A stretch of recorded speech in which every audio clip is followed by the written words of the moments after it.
welcome to the God is a Geek podcast. My name is Chris White, and I am here pretending to be Adam Cook, doing an amazing impression. Thank you very much to Chris for stepping in last week. It was much appreciated. I return this week, and I'm very hot, and being British, I'm going to complain about the weather in a moment, but not before introducing Adam Carroll.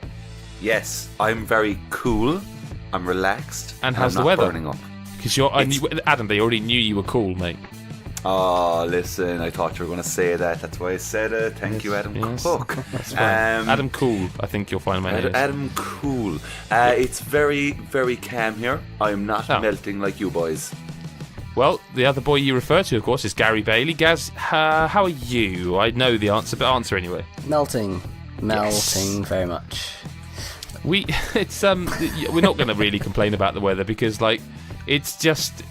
We're not used to it. Well, we're not used to it. Like, I don't want to complain about it, but I just want people to know how much we're suffering for our art. That's all, you know? Well, the two of us are suffering for our art. Gaz, we're going to get into this a bit later, but I do want to tease it because I don't normally tease this up front, but we have a Patreon. It's patreon.com/godisageek, and for $1 a month, I hate doing this, like adverts this early, but it is an advert. But for us, if you like this podcast, $1 will get you a longer version of this podcast, and it will also get you an extended version of this. No, I already said that bit. I'll cut that. I won't. That's the thing. I won't. But it will also get you the podcast usually about 2-3 days early because we go live on a Wednesday. Sometimes it's very early. The Patreon section this week, we're going to talk about Gary and his adventures in 4K because Gary has apparently won the lottery and bought a 4K telly, a PS4 Pro, and an Xbox One X. Mm-hmm. So we're going to ask him more about that in the Patreon section, but that's not what we normally do at the start of the show. We're going to talk about games, and one of the only big games at the moment, Gary's review has gone live, and he gave it a 5 out of 10.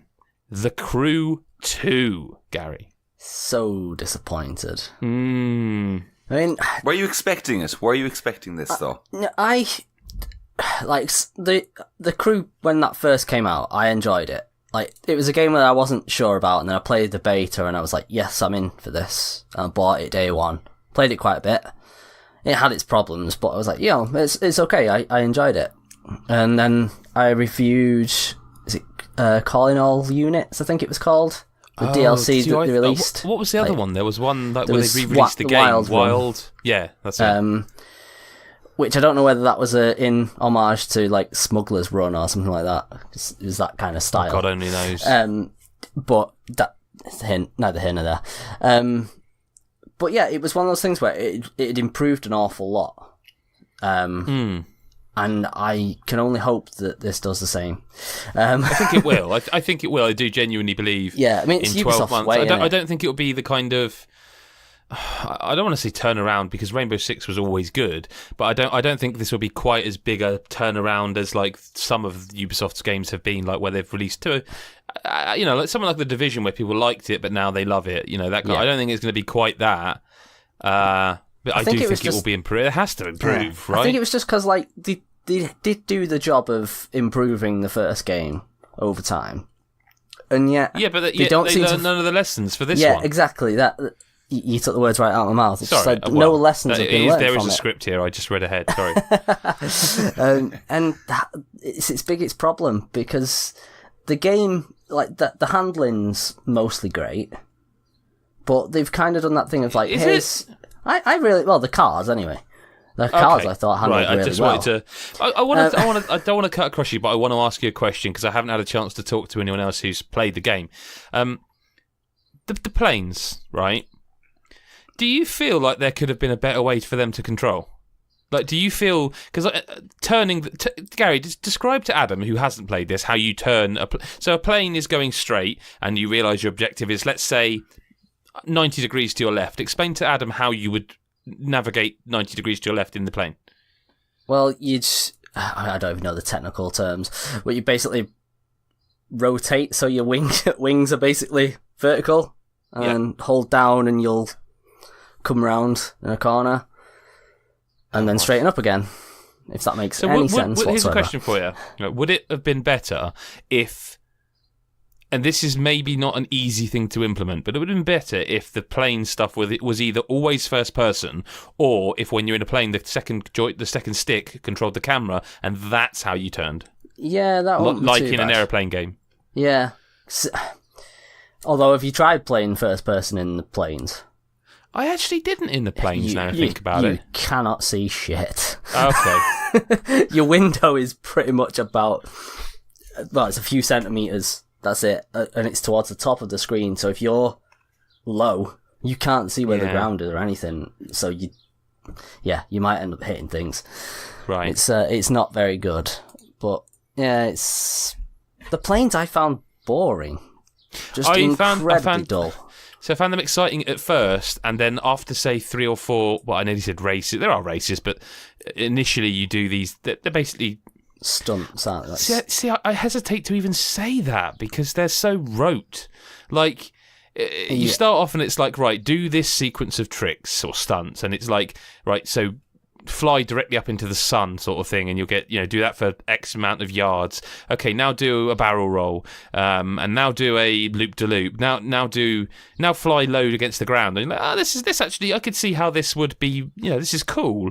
And then you do another event, and it's like, now do that, but loop-de-loop twice, and do five barrel rolls. Oh, okay. And now you do another event. It's like, okay, now in this sequence of events, do all that, but now fly low to the ground for a bit longer. And it's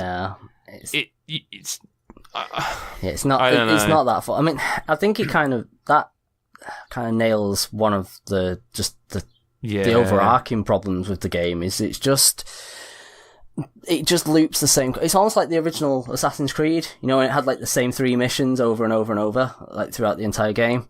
Yeah, it's kind of like that. Because even with the races and stuff like that in cars or on bikes or in the boats, it's basically the same thing every time, and there's nothing to do in between. So here's a question for you. I mean, I think I know the answer because I've played it as well, but the listener is going to want to know this. Gary, why is this game an open world game? I don't know. No, I really don't know. I said I know the answer. Yeah. The answer is I meant I know your answer. Yeah. I don't know either. I said this in the review, and I've said this to you as well. That when you've got the ability to just warp to any point in the game, any event basically, without having to unlock the area first, like you did in the original. I was actually quite surprised that. I almost thought, well, it is pre-release. Has this bugged out? Because I seem to be able to just go from one side of the map to the other to that event without driving there, and and I'm fucking grateful because that's a long drive. Yeah, I mean, even though you can turn into a plane, but still. Yeah, even when you do that, it's still a long. The planes don't feel that fast either. No, they're not. Not at the beginning anher. Once you start getting faster ones, but still, it still feels slow. It's still a big map. But again, the other thing is there's nothing to do on the way to events. No. You've got like the odd little speed trap speed trap. You've got which has been done before. Yeah, I mean they did in the first one that I forget what it's actually called, but it's like when the radius expands and you've got a escape sort of thing. Oh, I thought you were talking about like where you have to find the loop where the radar pings and you. Oh, you've got that as well. Oh god. There was one of those I did because I'm not going to lie to you, I gave up on them really quickly because we're jumping all over the place a bit. My fault, but the reason I want to mention that is because when I was following the radar pings, because you get loot in this game basically. Literally, there are little loot orb things that let you level up your cars. When I was trying to find one of them, I ended up like in a car park area, and I realised this game feels like it's a driving game trapped in an open world, but trapped in a Ubisoft open world, trapped in a third-person open world. Yeah. And I was like, this doesn't feel right, so I stopped doing that. But you can also do photo... Would you challenge it? I mean... Challenges is giving it some credit. Something like that it's called. Yeah. And find a moose, a bear, a condor. It's... Did you do that stuff, or did you really, really quickly go like? I kind of went. Just even from the start when I accidentally pressed, I think is it left on the D-pad. Yep, I think that's what I did. I was just like, well, the first thing you notice is it's like press the button. And it's like, oh, hang on a minute, like load. Like, load. Okay, right, here we go. Yeah. And then it's like, oh, this is actually very basic photo stuff, which, I mean, obviously, like Nicola she'd hate this because she loves to have all the in-depth stuff, and this just has none of it. And then, again, once you come out of that, it takes ages to load back into the game. But at least you get to see those really hip, cool, colourful overlays. That weren't at all done in, like, what is it, Windows Movie Maker, or whatever it's called. I don't hate this game. Every time I talk about it or even try and write stuff about it, I feel it sounds like I hate it, and I don't. I got into a little groove of like going, right, I'm just going to do as many boat races that are available to me, and I actually didn't mind them. Yeah. I found them quite fun once I realised that as you hit a jump, like press up and then down quickly, and you can get down from the jump quickly to, keep your speed going. And I did like 4 or 5 of them at one point on the spot, and I was like, this is cool. And then I did a load of plane stuff, and then I was like, this is a bit repetitive. Then I did some random driving stuff, and then I did the extreme events. And go away. Extreme. So extreme. It's extreme. This is how it is spelled. XTREM. Fuck that. Yeah. Well, we haven't talked about the attitude, but that sums it up. But I did I think it was the first event I remember doing where you basically, and these should be amazing. Right, because this is where you start as a car, you then transform into a boat, then you transform into a plane, or whatever way round it is for that particular race. But are you a transformer? Don't know. It's not that cool. Hey, we'll come to that in a minute. I have something to ask about that for Gary as well.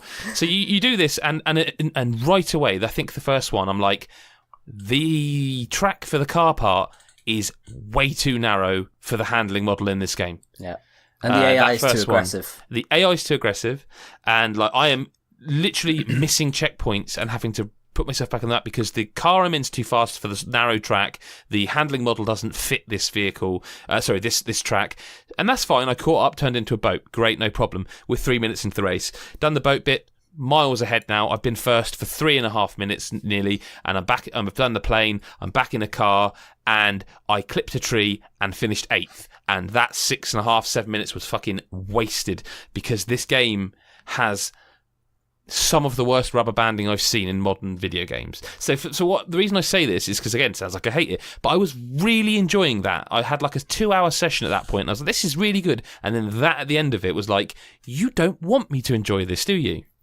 Yeah. The rubber banding is just awful. It's so bad. It just doesn't belong. Like if you're going to do that in any racing game, Gaz, and I will yield to you entirely here.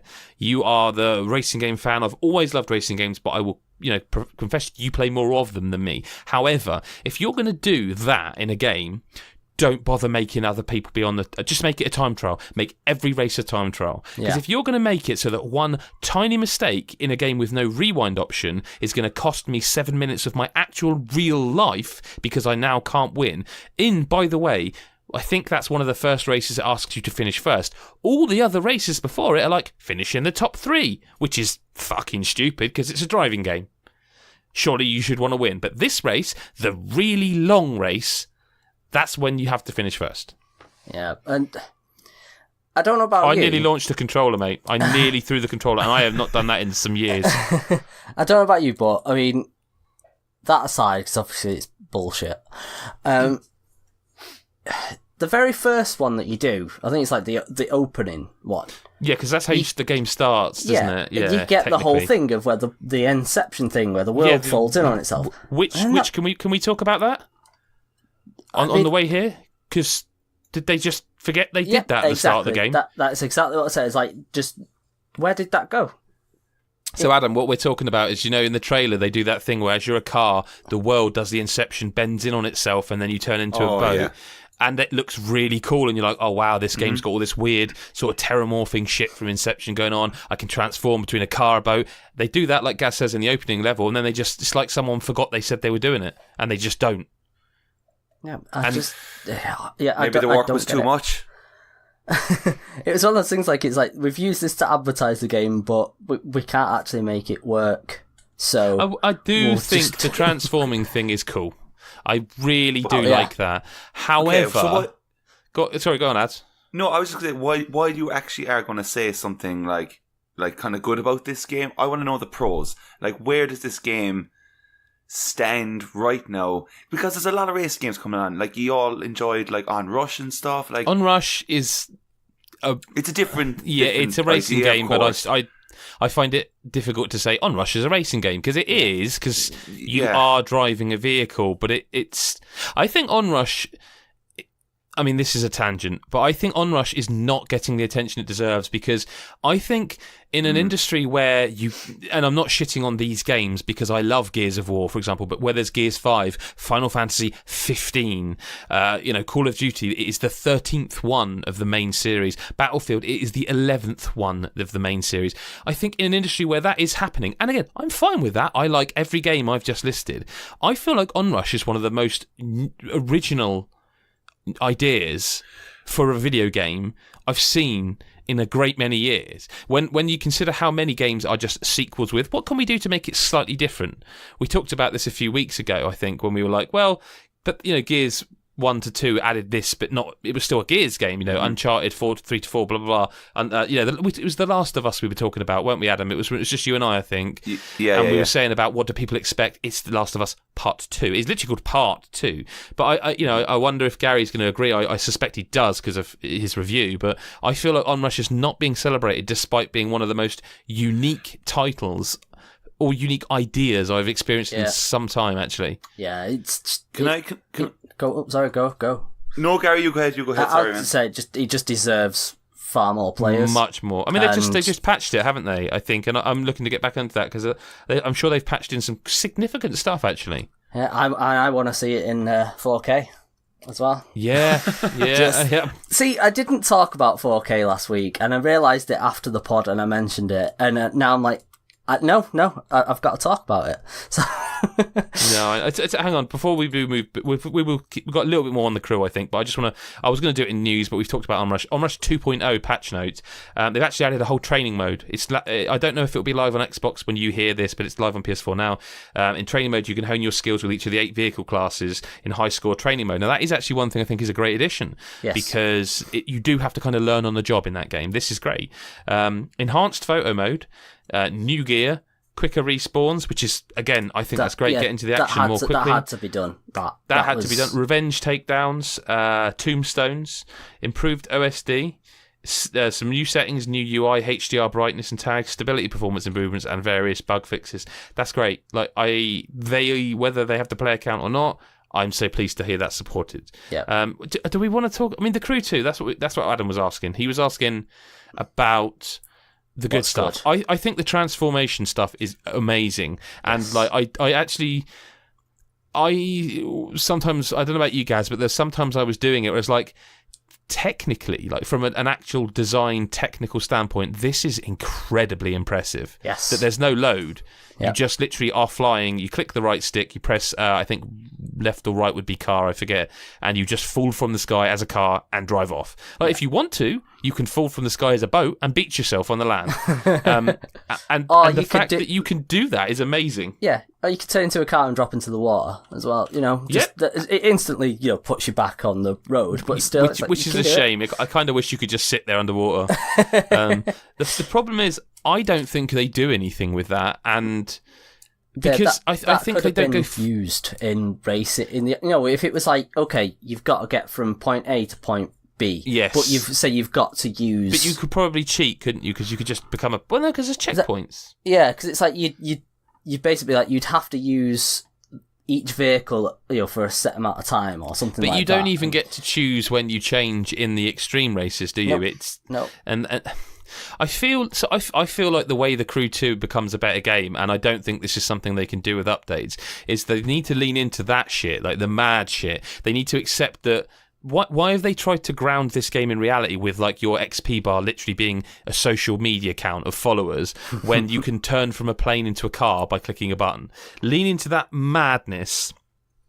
I was quite pleased to find monster trucks in the game. Yeah. Like, I was pleased to unlock that until I played it, and I was like, this is all right, but it just feels awkward.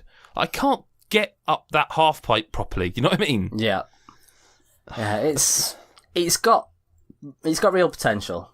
And let's say the racing, if they get rid of or rather, if they tone down the AI, massively, rubber banding, there's a lot of fun to be had there. Because at the minute, it's not really a skill-based game. It's just it's blind luck. Yep, and, no, it is all complete like memorization, muscle memory of the tracks. Yeah, but I mean, it looks great. I mean, it's got issues. It's got some dodgy popping and stuff like that. But yeah, on Xbox One X as well, by the way, I will add, and that is apparently the best version, and I was really shocked to see that. Right. So I believe it runs in, is it 60 frames on X? Do you know, I didn't notice because I guess I only played it on X. That I must admit, it was very smooth. Right. It's you know, there's something. It is a gorgeous game, absolutely stunning game. When the light hits it right, when it day turns to night. That's another thing though. As much as it looks nice, I finished a race right, and then when the loading screen came back, it'd been glorious, beautiful day. The load screen came back after a cutscene. It snowed, and the whole area was covered in snow. It's like what? I noticed that because I think basically when you go into events, it's story related, isn't it? Yeah, it's like a separate instance, and the main world, the main server that you're in, still goes at the same pace. It's still time's rolling there. Because I had the same thing when I was like, I'm going to test out the camera stuff, properly, like taking a photo, and I was in there for quite a while messing with the filters and trying to get the angle just right and stuff like that. By the time I come out, it was night.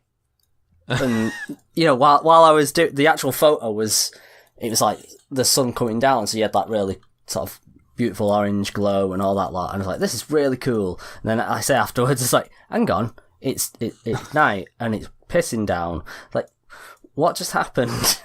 Yeah, what's going on in this? Yeah. It was a real kind of how long was I in there kind of moment. Well, how long was I in there? How can I? I'm not going to even try and compete with Chris last week. Like, that was majestic. But so I'm just going to say straight up, Adam's been. We've not got a huge amount of games to talk about, but there's a decent amount of news, and we've got loads of listener correspondence coming up. But Adam has been playing the Zelda DLC, Breath of the Wild DLC. Have you not, Adam?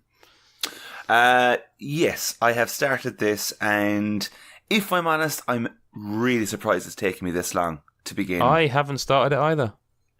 Like, it's weird, man, and I don't know, like, is it just because there's so many games all the time now these days that, like, Zelda's my favourite franchise. This came out on the 7th of December. I'm only starting it now. Like, that is, like, just has it been madness. out that long? I did not don't know if I'll ever get to play it.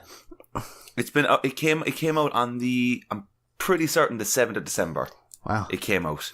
And I've been really excited about this DLC because this was the one that, like, kind of everything was leading up to when they announced it initially, with this whole new story, because it's quite lengthy apparently. Now, I'd say I've only touched about maybe 2 hours so far, so this is a very short kind of verdict on it so far. But all I can say is, going back to Breath of the Wild, I'm sorry, but that game is fucking phenomenal. Like, that game is... no apology needed. No, because like, yes, it is. It's just amazing. It's just amazing, and it's quite overwhelming when you go back to it, because you're just like, oh my god, this is just, it's a magical game. It creates this tone and atmosphere for me personally that I've never really had in a game, and it all comes down to, like, its world and stuff. Like, I know a lot of people will say, like, certain worlds in a Zelda game are quite, like, empty or whatever. Like, a lot of people were saying that even about Breath of the Wild. They were kind of, once you finish the game, there's not much to do. But there's something so weird when you pick it up again and you have a little hill going down and you just glide down it. I don't know what it is. You're just kind of going, this game is just a pleasure to just go through, and talking to all these characters with their utterly insanely vague dialogue, where you're just kind of like, you have to nearly talk to every character twice in a Zelda game because it's a riddle. Do you know what I mean? It's just a riddle, so you're just trying to figure it out. But the Champions Ballad starts off with you going back to, like, the Shrine of Resurrection, and with this, it kind of opens up a little mini story. But the beginning section that I did, it takes away all your life, and you're down to only one hit. So if you get smacked by any enemy once, game over. That is it.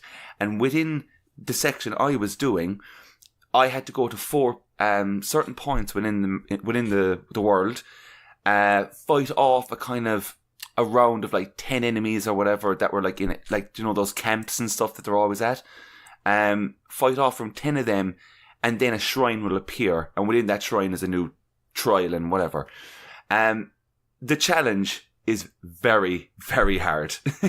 It's like, it's so difficult to not get hit, because you think about it, you have all those like ice bats and stuff that come towards you, along with like massive enemies with huge like sticks that are just like you're running around a lot and just throwing bombs everywhere. It kind of gets a bit frantic, but it's an element of Zelda that like I never thought would be enjoyable. Yeah, because you get hit a lot. Like when you look at like any Zelda game, when it's finished anyway, the amount of red hearts that you have is like crazy. And when it's down to literally one hit, it's nervous. It's very nerve-wracking and stuff. And you go around and it just, I don't know, the whole game it's just magical. As soon as I started, I don't want to talk, I can't really talk much about the Champions Ballad as I'm only this far into this section. But I'm pretty certain I'm going to be going forward to do the, what are they called? Jesus, I'm gone blank. The 4 temple kind of ideas, do you know? The champions. Yes, champions. Jesus, it's in the title, for fuck's sake. Well, Yes, I the didn't 4 even champions. say it, because he can't mean that, because it's just. But I'll ask. So I'm sure it's leading to that, where I'm doing them again.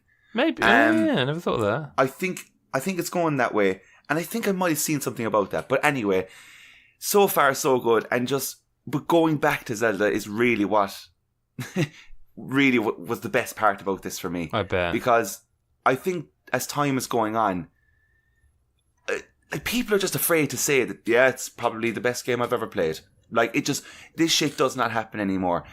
But I literally don't have anything bad to say about Breath of the Wild for me. And I know, like, when I put it up, one of our listeners tweeted what we're playing the weekend. I mentioned I was playing this, and then another one of our listeners said that they've yet to start it. And, like, in my head, I was just kind of going, imagine you have not played Breath of the Wild yet, and you are interested in playing it. It's one of those where I reviewed it for God as a Geek, and obviously pre-release. Listen, I've always said, and I've said it many times in this podcast, that it's always nice when you get a pre-release game, because that's kind of what it's all about. Like, that is, if you love games, that will never stop being special. When they're shit, it's obviously painful, because you've got to do your job. But Zelda is one of those, and there's been many of them over the years for me. Zelda is one of those where it's like, this feels like a privilege, and I will remember playing that Zelda pre-release on that Nintendo Switch, new hardware, pre-release. Do you know what I mean? It was a privilege, and remains a privilege to be in that position. And that's like the perfect word, like, for this game, because as time is going on, I like, you look back at what games like created that level of like excitement and buzz, and like the way you discuss things and stuff with your friends, and like what they think of it. Like, God of War was the most kind of recent one, I suppose. But like, when I look back, and like when I started Zelda, I was like, this game like it's just kind of everything for me. Like, and if you haven't played it yet, which is like madness, like people need to do that right now. But I do think that the DLC is definitely worth the price so far. Like, the first pack that came out was okay. The first pack was all right. I did play that. It was okay. It was more just like, it was more of a thing that was tying us over until this arrived. It was definitely that, yeah. Which is why it's so annoying. I've played that and not this. Yeah, but I don't know, man. It's like, with the time that it is now, if you have spare time, I don't. That, like, well, you should take your Switch with you. Like I think this is the whole thing. I know you like playing it like in docked mode. Yeah. Take the Switch out. Give it an hour of your time to go back and just start this again, like, and just witness like what it feels like. Because when you begin, you'll actually be surprised like how much you forget like in the controls. Yeah. I bet. It's quite techy. Like there's a lot of using your D-pad, like the item selection and stuff. And I was shit. I was really shit for the first like half hour. But this is, man, it's a pleasure to go back, and like I'm looking forward to seeing where this goes. As I think I've heard like from people online that there isn't much in terms of like advancing the story. Okay. Which overall that would probably be my main slight gripe, is that if there is a new Zelda down the line, and this is when I booted it up again like during yesterday, if there's another Zelda down the line, if it's this format, brilliant. I want an advance in the story. That's the thing. I think a new Zelda is a long way off now. A new main Zelda, I think, is a very long time away. Well, it's tricky to say that, because I think, as I said, the template that they have now is ideal, and I think the two main things that they should, but like you said, story. They kind of have to do something completely different, or it's just that game again.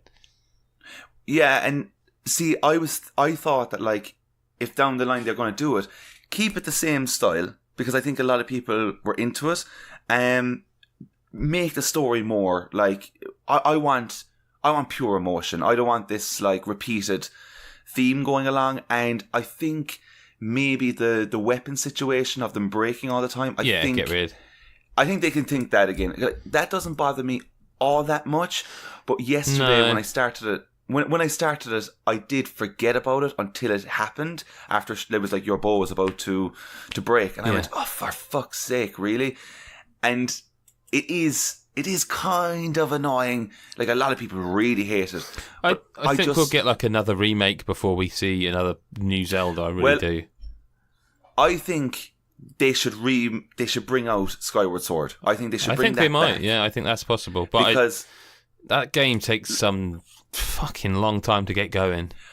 It takes a long time to get going, I feel, because people are using the motion controls. Possibly. And that is straight up what it is, in my opinion, because I played that game about 5 years ago, start to finish, on the Wii. And don't get me wrong, I put in 75 hours into that game.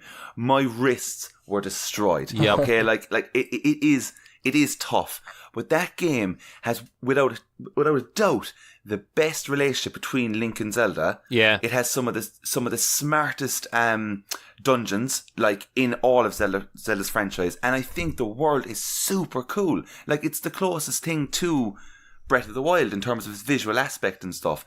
So I think if they were to bring out Skyward Sword in like a kind of a HD remaster like they did with Wind Waker and Twilight Princess, bring it for the Switch, I think a lot more people would have respected.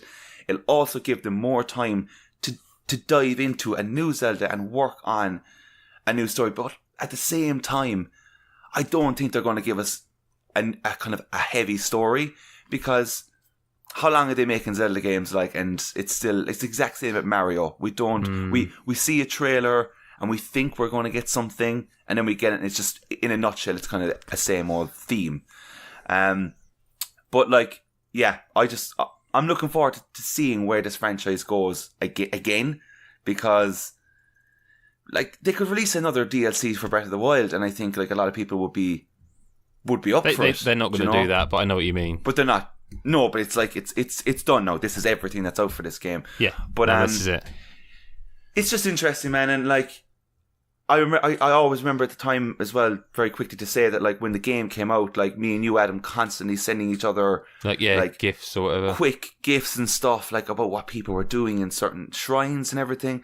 And like, man, they're the elements of video games that are just mind blowing. They're the memories that to me, yeah, to me that's what the adult version is now of playing video games. You know, yeah, like you're. Like back when you were a kid with your friends and stuff, you go into school, you talk about the game, blah, blah, blah.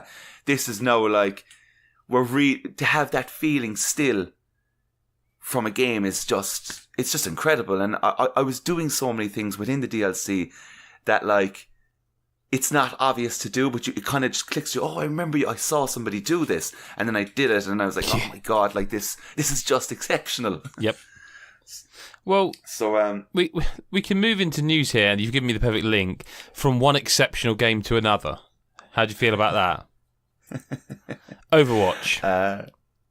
Overwatch, Adam. This is probably just me going to be putting this news out there because I think I'm the only one who plays it still. I've actually had a player, this new character, Wrecking Ball. It's a hamster called Hammond. Superb. In a mech called Wrecking Ball, and basically it's a new character. There's not much to say. They did keep doing it. He seems interesting. Like there's going to be some modes built around him, like the way they did Lucio Ball. They're going to do something eventually with this because he can literally turn into he can roll. He basically turns into a ball and can roll around, and then he can grapple with his grapple onto stuff to swing himself while he's a ball.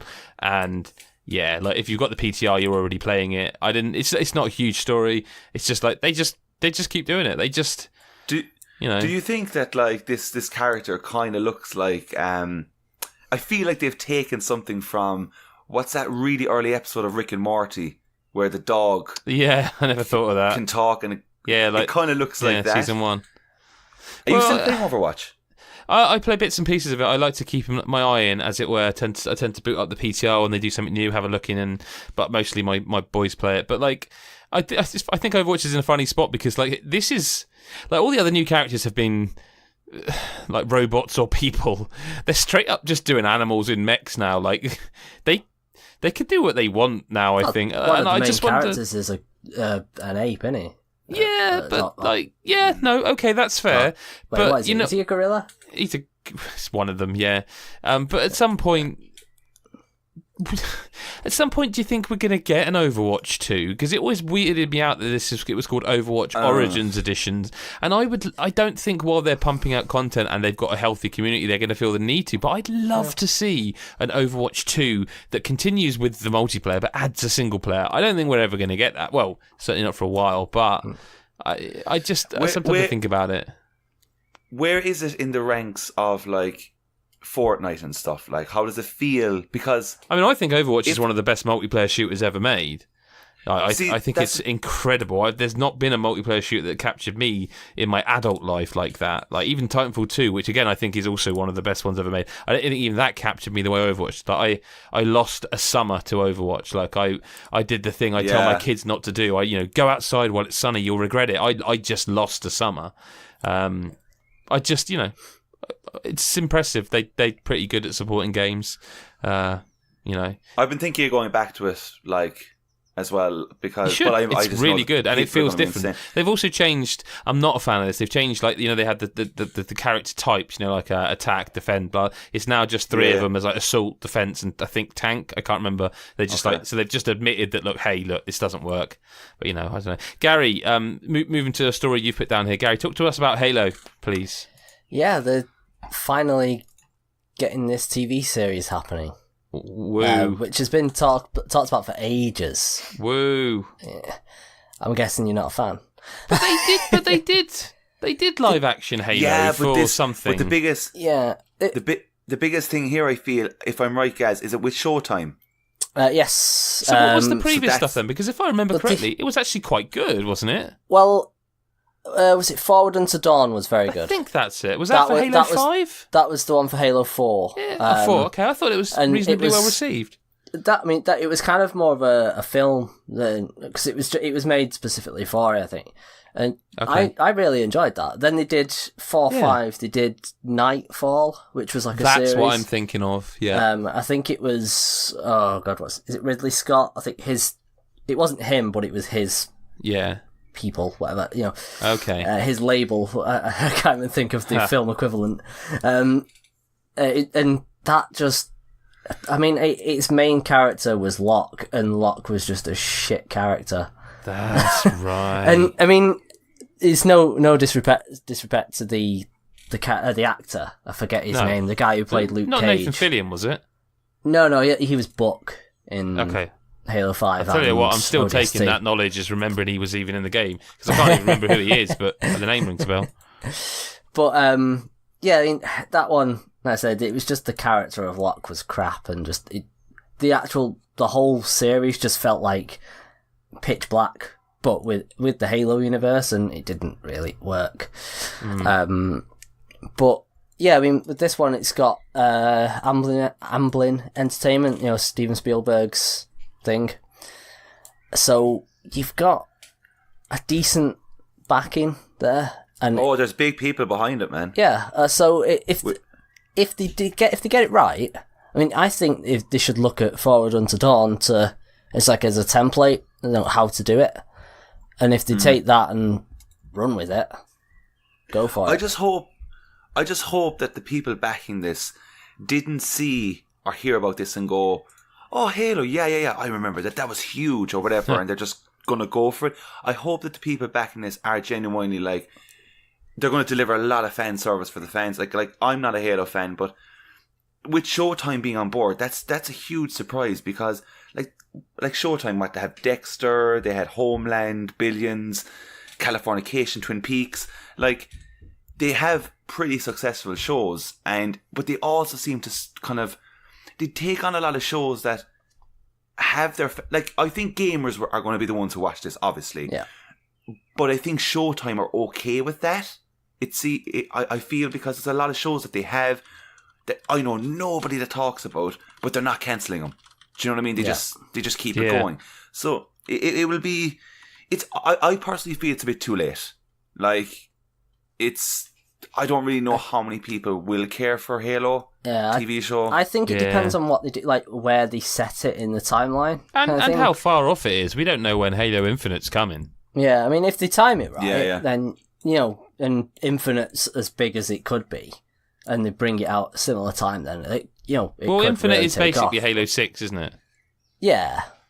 It has to be, really. No, they've said, I believe there's a quote, I can't attribute it because I can't remember, but I believe there is a quote somewhere that basically what Microsoft, or all these people are doing by dropping the numbers. So Halo, because if you as a new fan come to like a game like Halo series and it's Halo 6, you're like, oh shit. Yeah. How many have there been? There's been at least 6, if not loads more. So they're dropping them in the same way they did like with Gears Judgment, and I'm sure EA have done this as well, like Battlefield. Well, that was a weird thing, but there are other companies doing it. The way that, so like Call of Duty now, it's not like Call of Duty 6, Black Ops 3. It's just Call of Duty, then the suffix. Yes. So I'm sure I read a quote that's saying it is Halo 6, but they're just not calling it Halo 6. Yeah, that makes sense. Like I say, but I'm sure there's another high-profile game, and I just can't, for the life of me, think which one it is. I think a lot of games will start to do that, because you get to the point where it's like, you want everyone to have the opportunity to play it, and if your game's called Final Fantasy 16, people are going to go like, well, even though they really don't have to have played the previous 15, but there are a lot of games doing that now where it's just like, Final Fantasy, sausages for all, you know what I mean? But yeah, no, I mean, Halo, we'll see, I guess. I can't pretend I'm excited about it, because I like the games, but Extended Universe... Well, I mean, it works for, on a personal level, I suppose, for me. Halo Wars 2. Because that was more an extended universe than a direct sequel or anything like that. And that did well for me, again. Actually, I like... Assassin's Creed, Onrush. sorry, is the game I'm thinking of. They don't number them anymore. Yes, sorry. Carry on, Onrush, sorry. So, yeah, it's a bit like Onrush. It's Halo Wars 2 deserves a better audience, or a bigger audience. As that game was... I've meant to go back to that for the longest time, but it's got to the point now I know I never will. And that's a shame. Will you go back to FIFA? Well, I was going to say, speaking of huge audiences, this is a weird story, because I have to be a bit careful, because I've had conversations with the EA about this, and... nothing I can really speak about on here, but FIFA 19, they say, is going to have disclosure for Ultimate Team Pack. Now, this is weird, because I would want to know specifics, because what this means is, like, they've had all this trouble with microtransactions, but like right now, with Ultimate Team, you could go to buy a gold pack, and it will say this will have 12 items, including players and consumables, and at least 10 gold and 1 rare.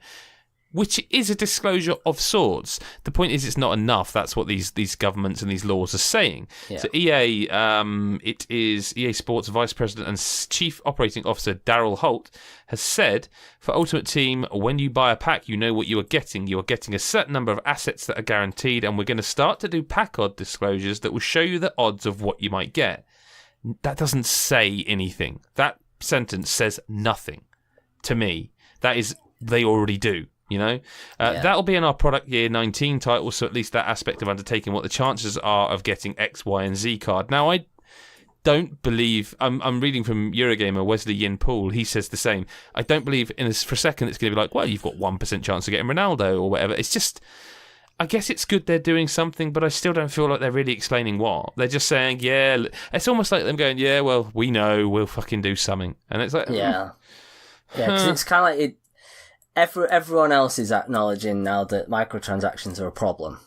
Yeah. Even EA had to do it with Star Wars. Yeah. And that's the kind of the thing about it, is that this isn't that different from what happened with Star Wars, the way the FIFA packs work. So I said at the time, the FIFA thing's far bigger. It just seems to be being ignored in favour of Star Wars. It's just like, what's the reasoning why it's okay for FIFA to do it, but not for anyone else? Well, apparently it's not. It's not. Well, and you know. We'll see on that one, I think. I think that is very much a we'll see. Yeah. At least they're acknowledging it. But keeping with EA, Amy Hennig has left EA, apparently, last year. I think it was December. But only now has she actually said, I am not working at EA anymore. The Star Wars game's on the shelf, and she's starting a new indie studio. We haven't seen an Amy Hennig-led game this generation. No. It's like the Uncharted 3 was last gen. Uncharted 4 she didn't work on. Yeah. That's mad, given how... She got a nice thanks, didn't she, in the credits, but that was it. That's all we've seen, really. Yeah. It's crazy, considering what she can do. Yeah, I mean, I don't know what more there is to say about this. It's just mad to me that, like I say, that she hasn't got a game out on this generation of consoles. Yeah. But it's a weird story because, like, apparently she just left and it wasn't really an announcement about it. Yeah, like apparently it was. Well, the quote is, "I've not worked at EA since January, technically, legally." So, like that's 6 months ago, and 7 months ago. This has kind of all come about, and it from EA basically saying the linear adventure doesn't work. Yeah, they wanted to shoehorn in basically open world or something, and it just sounds like it just wouldn't work. And from that, she's decided that's it. She's going on to make her own studio, or rather, small her own studio. Indie. Yeah, which that'd be interesting because I believe she said something about wanting to do VR games. Yeah, that's worrying. Which is interesting. Okay, interesting. You say I say worrying, but. Well, she might be able to do something. I mean, like, she knows how to do stories. Hey, listen, I don't doubt that there are people making cool VR games out there, but I don't know that that's what the general public are clamouring for, is that these, there are games like Super Hypercube that's VR only. It's amazing. Like the Tetris Effect is coming to VR and normal PS4, but like, again, I don't know. Yeah. It certainly doesn't bring people together the way Microsoft and Nintendo are at the moment, which is something they are, let's be honest, hammering home, because not only have we had the Fortnite thing, now Microsoft and Nintendo have put out a trailer. I say Microsoft and Nintendo because I don't know who actually put this trailer out, because it's like, hey guys, you remember that other stuff you can play together? You can on Minecraft as well, and hey, we're all big friends, and listen, lads, to me, this is insane. Like, as someone in my late... I am in my late 30s. There's no way around it. In my late 30s, the idea of Nintendo... and because if you think about the console manufacturers, Microsoft, Nintendo, and Sony, two of those have always been around, and I guess if you really want to argue it, you could say Microsoft is kind of Sega now. Do you know what I mean? Especially when you consider the way their hardware's going at the moment. You know what I mean? They really are. Yeah. So the idea that those two companies are co-advertising a game which Microsoft owns, and they play... Like, Major Nelson is out there tweeting, hey, just booted up Minecraft on my Switch and got an achievement on Xbox. It's like, this is mental. Yeah, I think it's great. It is, but it is mental. Yeah, it's the way I think the industry needs to go. It needs to be a bit more togetherness and a bit more cooperation, and I just think this is brilliant. I mean, I know there is the element of kind of sticking it to Sony a little bit over the whole no cross-platform thing, but I think just in general, it's a nice advert as well. Well, it is, and I'm going to lump in some more stuff here because there's a whole cross-play thing going on. It's big in the industry at the moment, and Sean Layden, CEO of Sony Interactive Entertainment America and chairman of SIE Worldwide Studios, basically, Rob Purchase from Eurogamer asked him about crossplay, which is about time someone did, if I'm honest with you, because they don't seem to be wanting to answer anything. And he basically... I'll just read the quote verbatim, which again is from Eurogamer.net. I thought it was fascinating you talking about the PlayStation 3 flying too close to the sun, your Icarus moment you called it, and then PlayStation 4 coming back to be more back to basics, to be more about the players. But there seems to be an issue at the moment that Sony isn't listening to its players, or doesn't seem to be, and that's cross-play. Fortnite... this is what Rob said, not Sony. And that's crossplay, Fortnite particularly. And I wondered if there were any plans to open it up. It seems to be Sony's not listening. And Layden replied saying he could offer one short statement, which immediately you're like, oh, really? That's all you can do, is it? And this is what Sony's guy said. We're hearing it. You fucking would think so, wouldn't you? We're looking at a lot of the possibilities. You fucking would think so, wouldn't you? You can imagine that the circumstances around that affect a lot more than one game. You'd fucking think so, wouldn't you? I'm confident we'll get to a solution which will be understood and accepted by our gaming community. Yeah. While at the same time supporting our business. And there it is at the end, isn't it? That's the bit right at the end. I've heard a lot of podcasts. I listen to a lot of people. I've seen a lot of tweets who are like, oh, Sony's hand will be forced. I'm not convinced. I'm not, because I don't see, from a business perspective, because it's all very well going, oh yeah, but look at Twitter, look at social media, look at the perception of how Sony are appearing. That stuff only shapes a business decision if it hits them in the pocket. Sony are the market leader at the moment. They are the console most people are going to buy their third-party games on. They have co-marketing deals with the likes of Call of Duty. They are still doing all of that stuff. Unless, and I'm not saying that they should or shouldn't, I think it's obvious what I would think, unless people hit them in the pocket over this, they're not going to budge.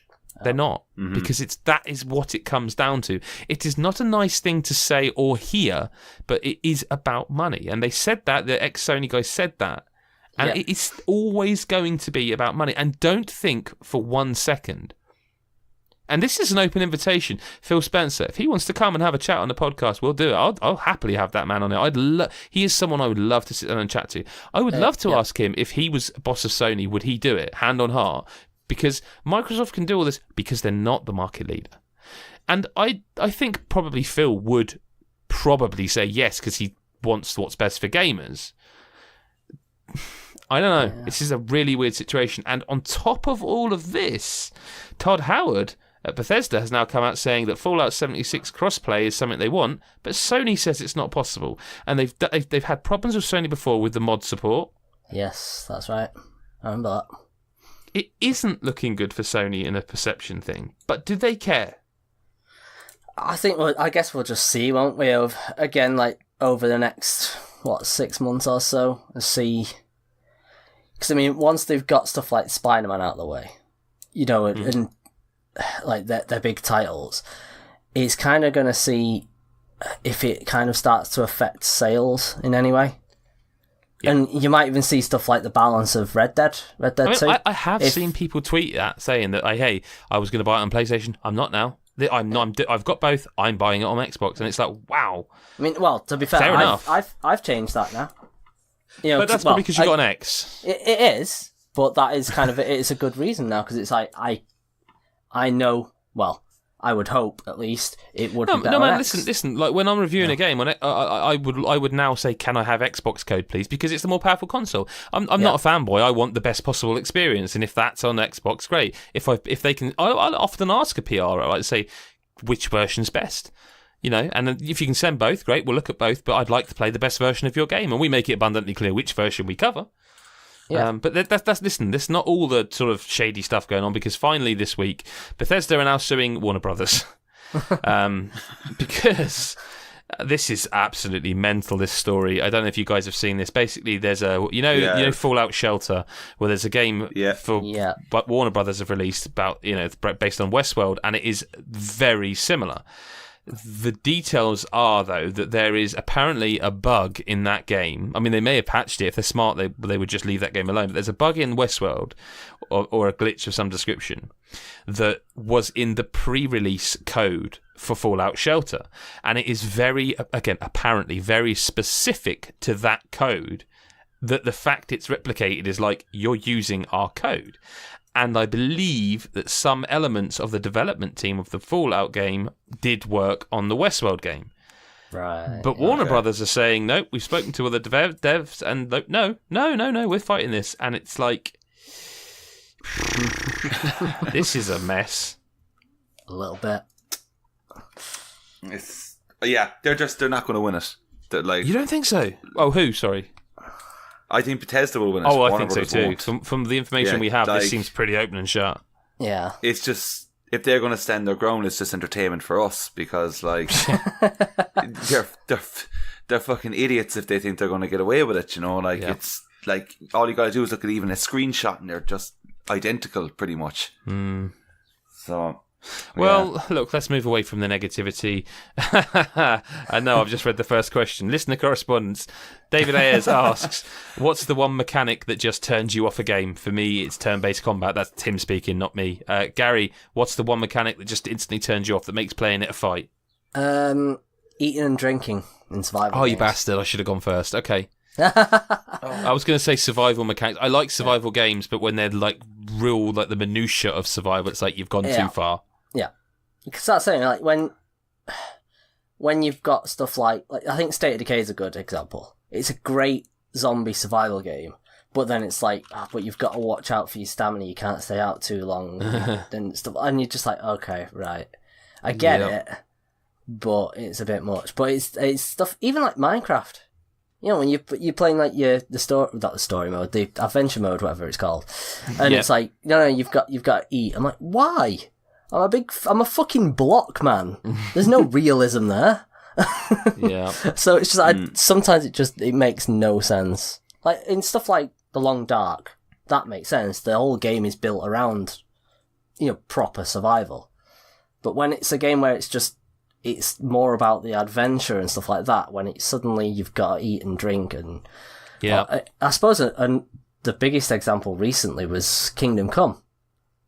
I didn't play it, but yeah. I played a bit of it, and I'm like, I've got to wash, I've got to eat and drink. It's like you're going too far when you've got to fucking wash.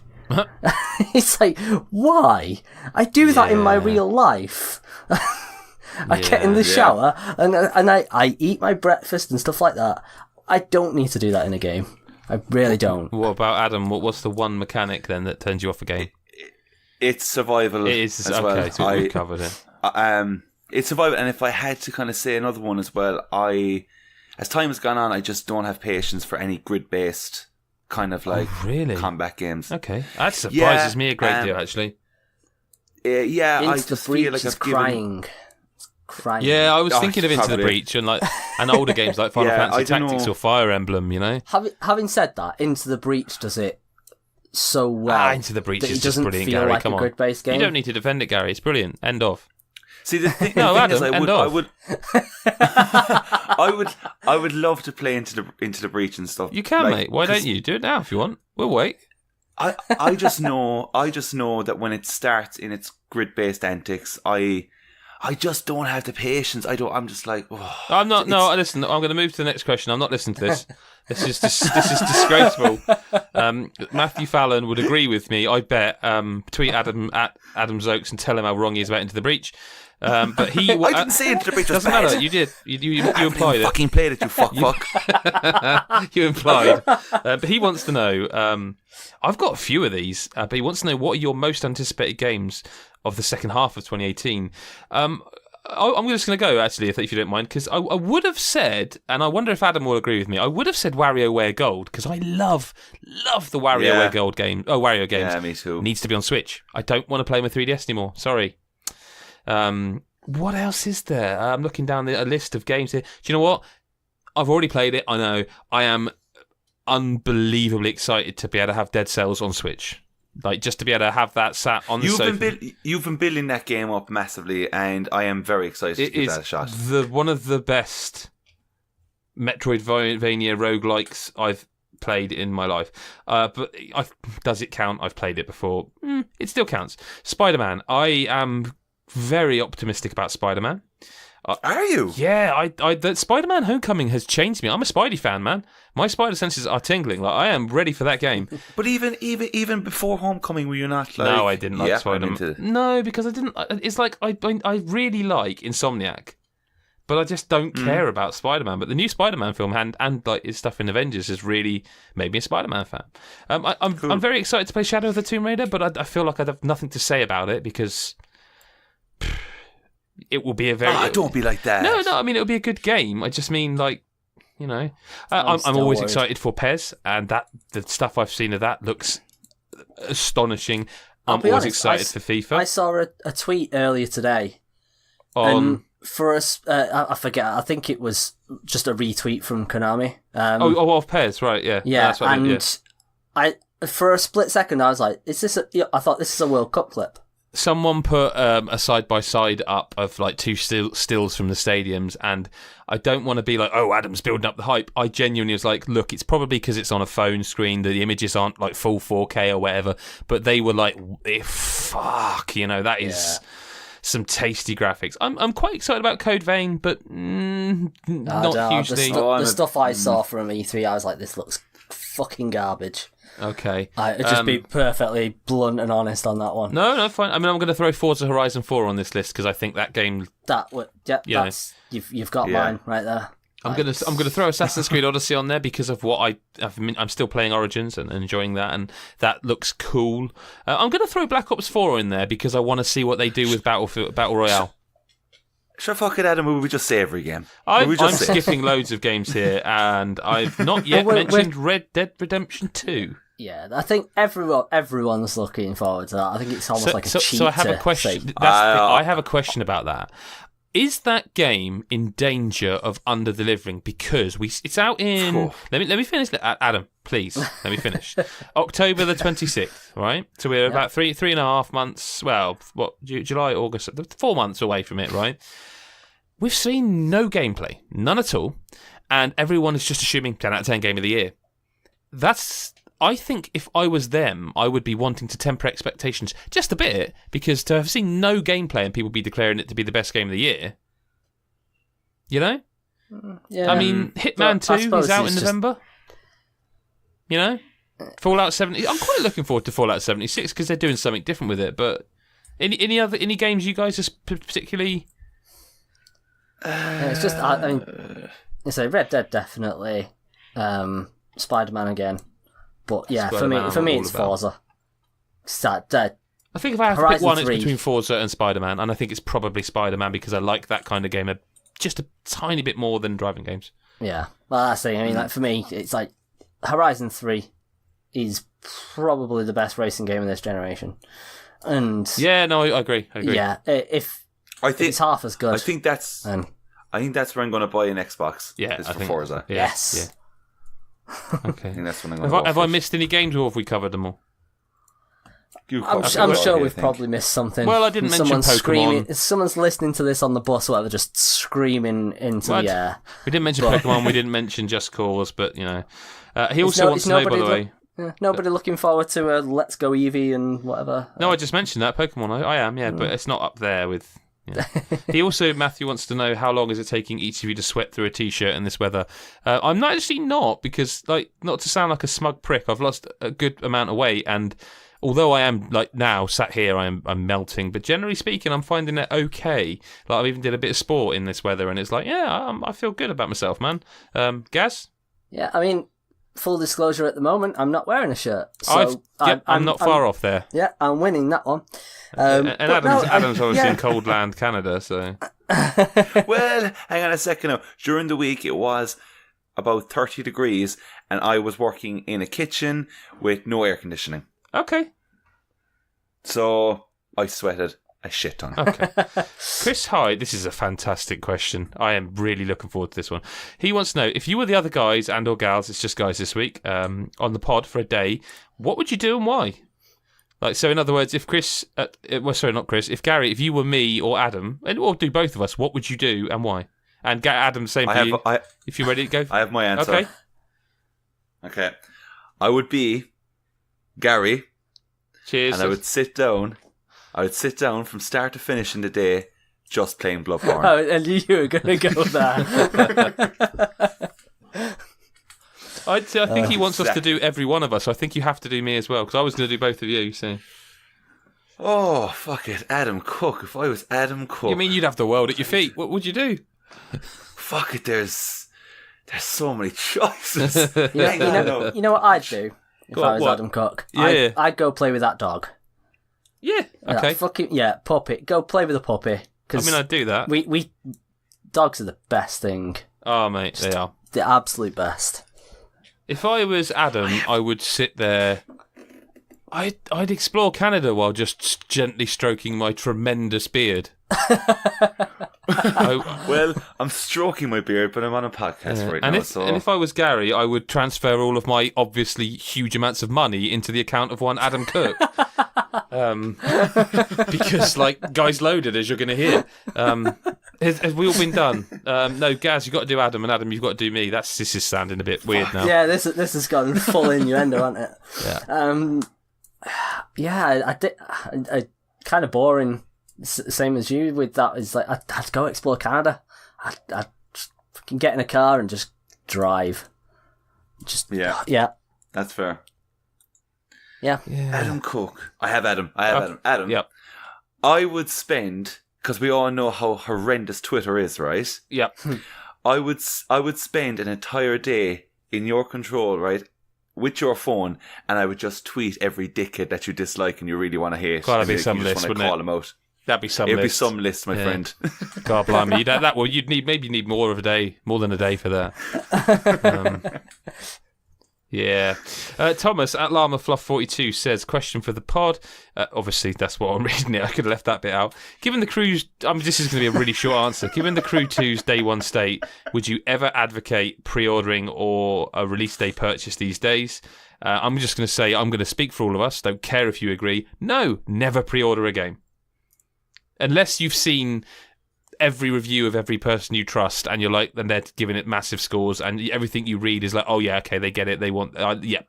Otherwise, there's no reason to pre-order a game. All you're doing is helping a shop. Resident Evil 2, because just give me that game. No, just give it. I can play devil's advocate with that there for a second, okay? I have actually pre-ordered, just like last week, Octopath Traveler, okay? I pre-ordered it for the reason... Oh yeah, I remember you saying. I wanted to get the soundtrack as well, because these soundtracks... Yeah, but you've played the game. Yeah, but man, like... That's a different situation. You have played 3 hours of that game, and you know you're going to like it. Yeah, fair enough. But then the other side, I'll tell you, is that for a lot of people who don't have so much money coming in, maybe they have certain titles that they want to get rid of. Like...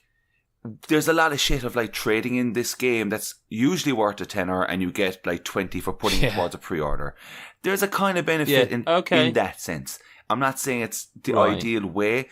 I personally would agree with what you're saying, that like, don't fucking bother unless you truly, truly, truly want either something out of the collector's edition or you just have a game that you want to get rid of and you just know that you can get some value from it. But other than that, if it's just, if you're sitting there and you've never played Octopath Traveler or anything like that, don't pre-order it. You're going to get it. No. You will be able to get it and see reviews and stuff. Try the demo, read reviews. Exactly. Previews to an extent, but I would say wait for the actual scored reviews, then make your decision. And you don't have to have a game on release date, because every game nowadays is usually better 6 months later anyway, so there's no rush. He also says, I think this is a sweet spot in the generation. Big back catalogues for PS4, cheaper games in like PlayStation hits, devs bringing the best graphics from now familiar hardware. Do you agree? And any of you guys in any hurry for a next gen? Not at all. No. I'm quite happy with the Xbox One X, the PS4 Pro. I am more than happy with the Switch. I do not need a PS5 and an Xbox 2. Not at all. I'm the exact same. Yeah, I'm with you on that one. Definitely Gary is, which we'll get to. Column _ Ahern, I don't know him. Fan of the site, I guess. Right. He says, isn't the Messi is actually shit narrative annoying as fuck? Column, you're not the boss of me on this podcast. Fuck off. Dickhead. No, I joke. He's talking about the World Cup and how like every game there's some narrative, and like the one recently is like, oh, Argentina are out, Messi's shit, and it's like Messi plays. I literally replied to him in text form, so this is just for him, even though he's already heard me say it. Messi is a fucking amazing player. Everyone knows this. He's playing in a team that is not as good as him, and the best players like Aguero and even Higuain are on the bench, not being played. So he can't win a match on his own. Like Ronaldo is in a team that has got some good players. I would say arguably better than some of the Argentinian teammates. I've realised I'm talking about football too long. Martin Baker at Cybergrin. Martin, lovely to hear from Martin. I need to text you, Martin. I haven't spoken to you in too long.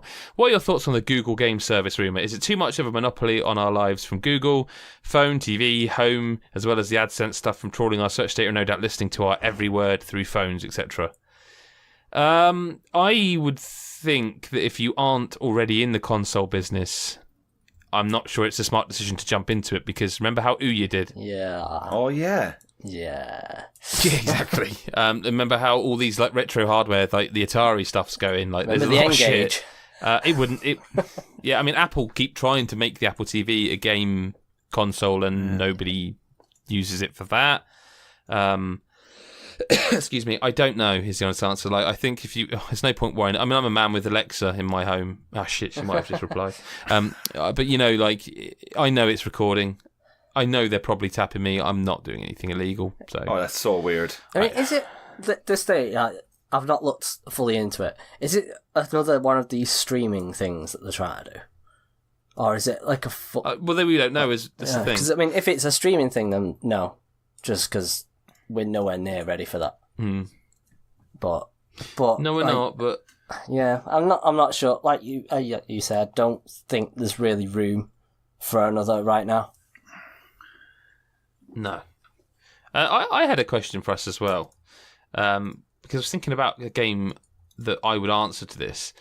So Adam Cook at GBSF on Twitter he just is asking this now. Who? Is there a game that you can remember like absolutely loving, but you just can't remember anything about it? Because I remember loving Beautiful Joe, and I just can't remember a thing about it. It was a platform action game, wasn't it? I can't remember anything about it. It was a great game. Have you got a game that you remember loving? Yeah, that's what I mean. That's what I mean. Have you got a game you remember loving, but you just can't remember anything about it? I do, but I'm going to put it into a little bit of a pop quiz to see if you get it, okay? So I'm going to rattle off a couple of questions, right? So it came out in 1997. It's a third-person shooter. PsyOps. What is it? PsyOps? No.